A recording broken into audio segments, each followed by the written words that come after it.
Hello, I'm Severin Suzukii speaking for ECHO, the Environmental Children's Organization. We're a group of 12 and 13-year-olds trying to make a difference.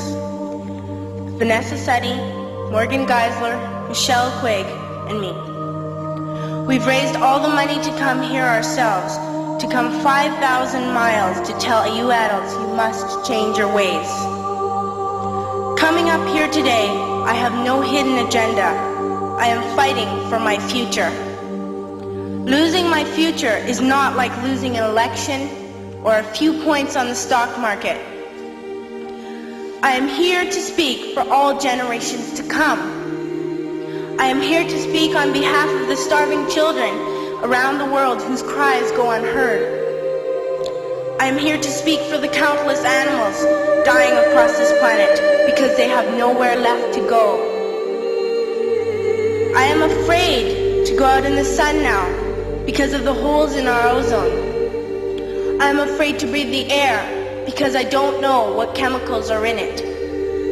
I used to go fishing in Vancouver, my home, with my dad, until just a few years ago we found the fish full of cancers. And now we hear of animals and plants going extinct, every day vanishing forever.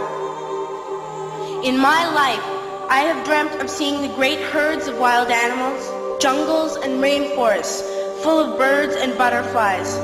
But now I wonder if they will even exist for my children to see. Did you have to worry of these things when you were my age? All this is happening before our eyes, and yet we act as if we have all the time we want and all the solutions. I'm only a child and I don't have all the solutions. But I want you to realize, neither do you. You don't know how to fix the holes in our ozone layer. You don't know how to bring the salmon back up a dead stream. You don't know how to bring back an animal now extinct. And you can't bring back the forest that once grew where there is now a desert. If you don't know how to fix it, please stop breaking it.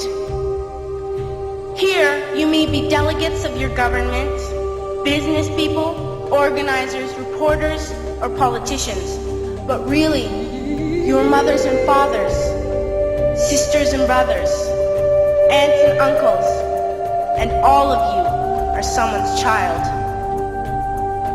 I'm only a child, yet I know we are all part of a family, 5 billion strong, in fact, 30 million species strong. And borders and governments will never change that. I'm only a child, yet I know we are all in this together and should act as one single world towards one single goal. In my anger, I am not blind, and in my fear, I am not afraid of telling the world how I feel.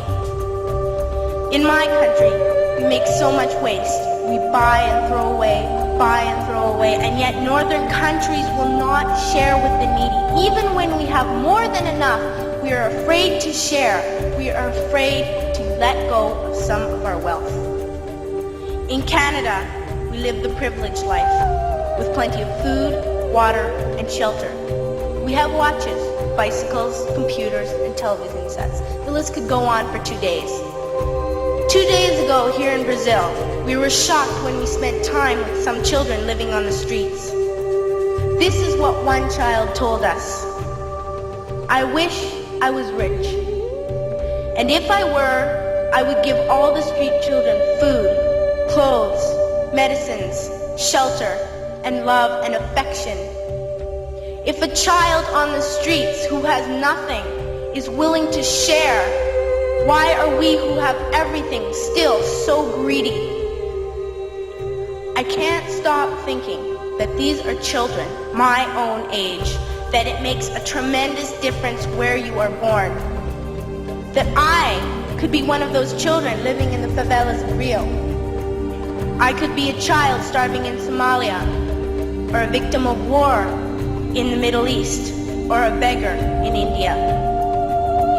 I am only a child, yet I know if all the money spent on war was spent on finding environmental answers, ending poverty, and finding treaties, what a wonderful place this earth would be. At school, even in kindergarten, you teach us how to behave in the world. You teach us not to fight with others, to work things out, to respect others, to clean up our mess, not to hurt other creatures, to share, not be greedy. Then why do you go out and do the things you tell us not to do? Do not forget why you are attending these conferences, who you're doing this for. We are your own children. You are deciding what kind of world we are growing up in. Parents should be able to comfort their children by saying, everything's going to be all right. It's not the end of the world, and we're doing the best we can. But I don't think you can say that to us anymore. Are we even on your list of priorities? My dad always says, you are what you do, not what you say. Well, what you do makes me cry at night. You grown-ups say you love us, but I challenge you, please, make your actions reflect your words. Thank you.